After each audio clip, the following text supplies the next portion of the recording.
న్యూయార్క్లోని లాగార్డియా విమానాశ్రయంలో 2 delta airlines విమానాలు రన్వేపై ఢీకొన్నాయి. బుధవారం రాత్రి ఘటన జరిగింది. ప్రమాదం జరిగిన సమయంలో 2 విమానాలు నెమ్మదిగా కదులుతున్నాయి. ఢీకొన్న ఘటనలో ఒక విమానం రెక్క ఊడిపోయినట్లు సమాచారం. ఈ ఘటనలో ఒకరికి గాయాలైనట్లు సమాచారం. ప్రమాదం తర్వాత ఒక విమానం ముందు భాగం తీవ్రంగా దెబ్బతిన్నట్లు కనిపిస్తుంది. ఈ ఘటనకు సంబంధించి పూర్తి వివరాలు తెలియాల్సి ఉంది.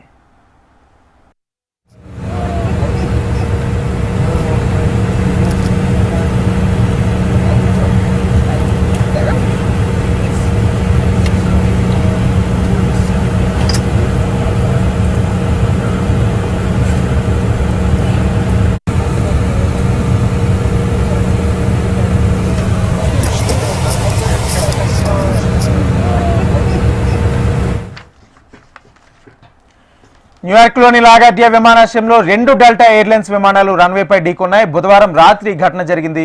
ప్రమాదం జరిగిన సమయంలో 2 విమానాలు నెమ్మదిగా కదులుతున్నాయి.